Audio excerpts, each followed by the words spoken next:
You want to know why the drama around Age of Scorpius is so fascinating to me? Because it could have been such a good story. You have this child protege with this elaborate fantasy world that they spend years writing. They find an excited online audience and they actually get an agent that's gonna get them published. But then the traditional publishing industry strikes back. Their agent betrays them while their country marches face first into fascism. But will our protagonists give up? No, they know that their story that they've been working on for their entire life deserves to be read, and despite returning to a completely different online landscape and failing to raise a Kickstarter, they keep working on it, pick up a second job, raise the money, hire editors and artists and formatter Joe, and it pays off because people do care about the book and pre-order almost 7,000 copies of it, and now it's finally here. This is exactly the kind of story that the online book sphere would naturally be drawn to. After years of complaints about gatekeeping in the publishing industry and lack of diversity, here comes a young, queer, neurodivergent author with a passion for writing and a best-selling debut novel. But that's not how it went.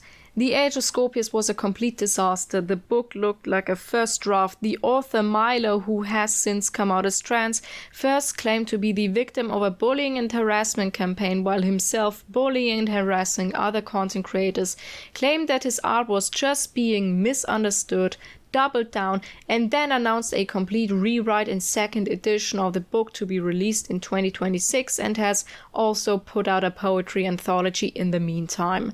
This entire drama has been talked about to death already, but I feel like I gotta add my own 2 cents as well, because within this already bad situation there's also been a lot of misinformation as well, and other things are blown way out of proportion, and I've seen that in videos and comments and the general online discussion, while a lot of other stuff got completely discarded, and I just wanted to help clean the slate here, which is also why this is probably gonna be a multiple part series, though there's also a chance that I'm not gonna finish this at all, because in case you haven't paid attention to the audio quality here, I have no idea what I'm doing, so I'm just gonna start with the one topic that's probably new information to some of you, because it's also gonna be the most important come spring. And that is Milo's production timeline and crunch. He doesn't have a lot of experience writing professionally or producing a book, which is why he keeps pushing unrealistic deadlines. That's what happened with the first edition of Age of Scorpius, and it's probably happening right now with the rewrite too. I'm not gonna go into too much detail on the second edition right now, because that's either gonna be its own video, or I'm gonna talk about it when I'm gonna talk about the Zodiac Turner Alter Life and Milo's editing philosophy. But I am gonna make a prediction right now. The second edition of Age of Scorpius is probably going to be better than the first one, but it's still not going to be the quality of a finished novel. And that's because of time.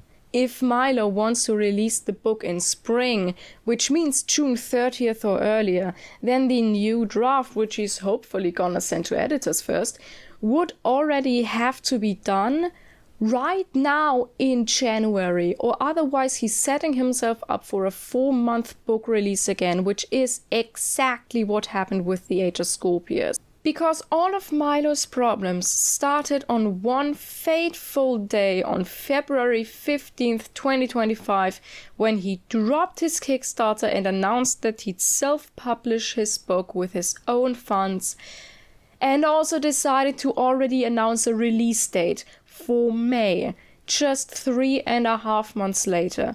He'd later move it to June 30th, but that was not much better either, because those are still just 4 months for editing, formatting, printing, and shipping a 400-page novel. One of my best friends is an editor, and when I told her about this, she started screaming. There are several parts of the production process that can take up to months on their own, but Milo was consistently so pressed for time that even for those, he only had days to do them, and based on the upload dates of his TikToks, I'm gonna show you how. After his announcement within the next 4 days, February 19th, Milo found a developmental editor and started self-editing the book as well as he could himself before sending the manuscript to the editor on March 18th. He got the book back within the next 2 weeks, and by April 2nd, Milo had started implementing the editor's notes. I don't know how much time exactly he took for that, but he sent the new manuscript to a copy editor within the next weeks and got it back from them by the end of April.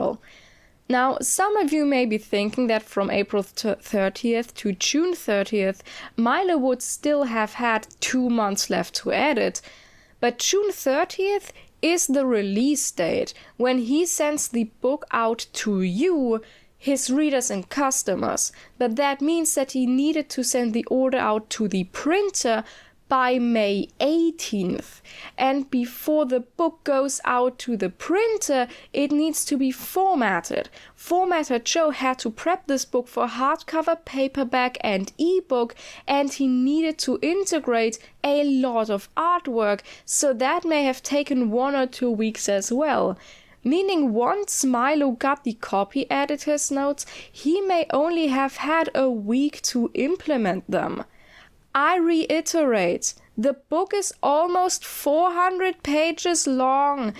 Like, just so you know how bad the crunch was, a lot of the online commentary around this book is asking why it hasn't been edited more, so people look at everything else Milo did during his production and asked why he did that thing instead of editing. Why did he hire so many artists, make so many special editions and file for an LLC instead of editing? But even if he hadn't done any of that, there still wouldn't have been any time left to edit. Hell, there wouldn't have been enough time to read this book. The result was predictable. There's a typo on the dust jacket. Also, another thing that I haven't seen anyone mention yet, because it's not something Milo did, but one of the people that he contracted, and that is the formatting of this book. Yes, the book is very pretty, but just look at the pages.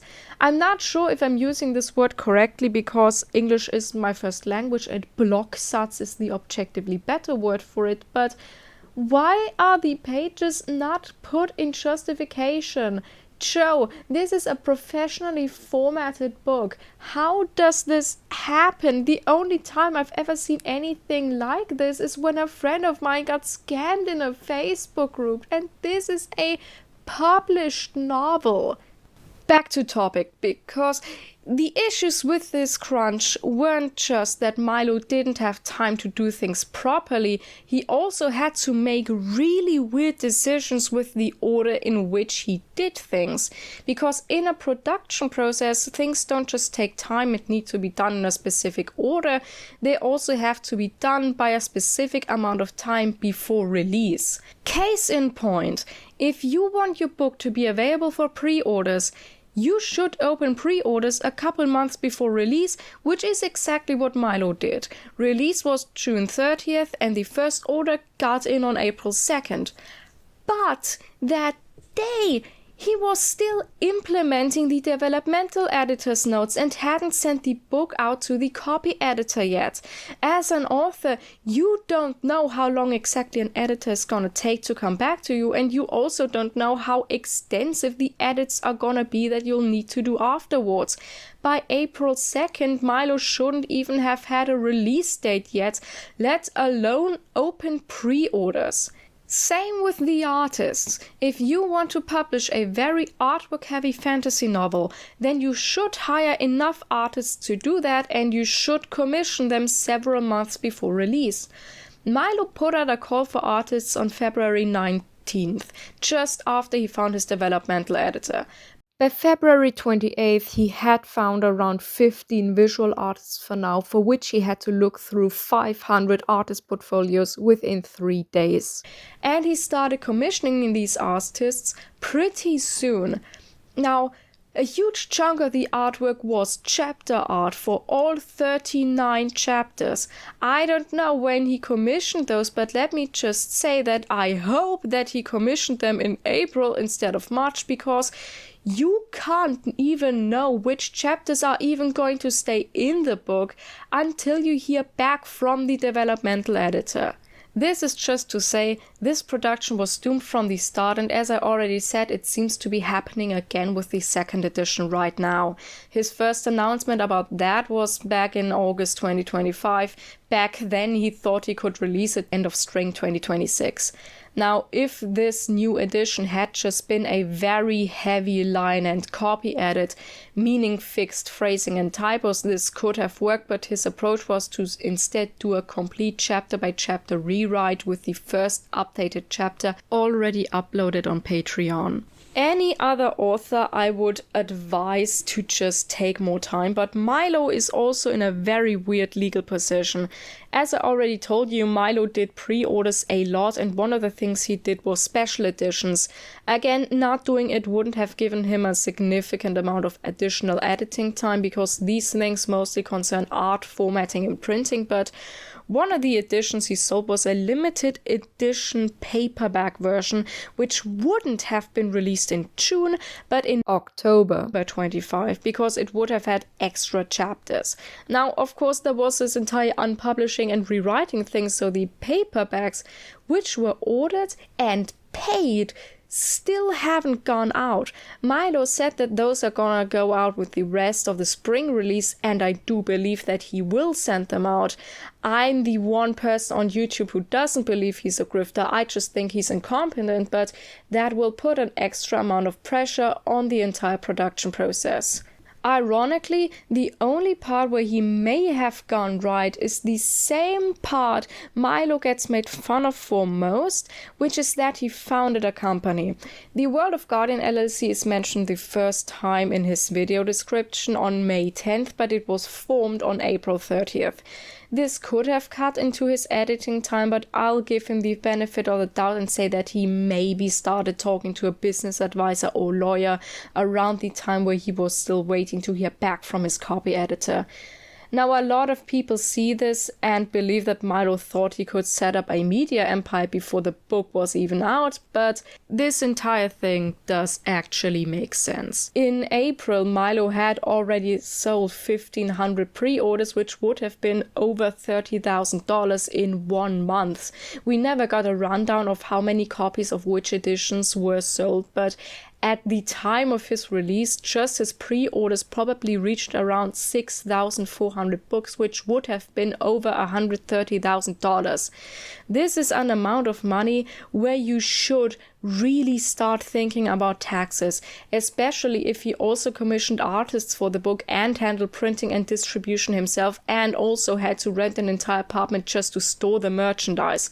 I'm not sure if starting a company would have helped with that, but I would at least start talking to people. I'm actually kind of glad he did that rather sooner than later, and according to himself, the reason why he started the company was to pay his artists additional royalties in top of their commission fee, but I can't comment on that part without further information. But you want to know what I can do now? Start another run of Pathologic 3 while I should be studying for exams. Thanks, and see you in the next video.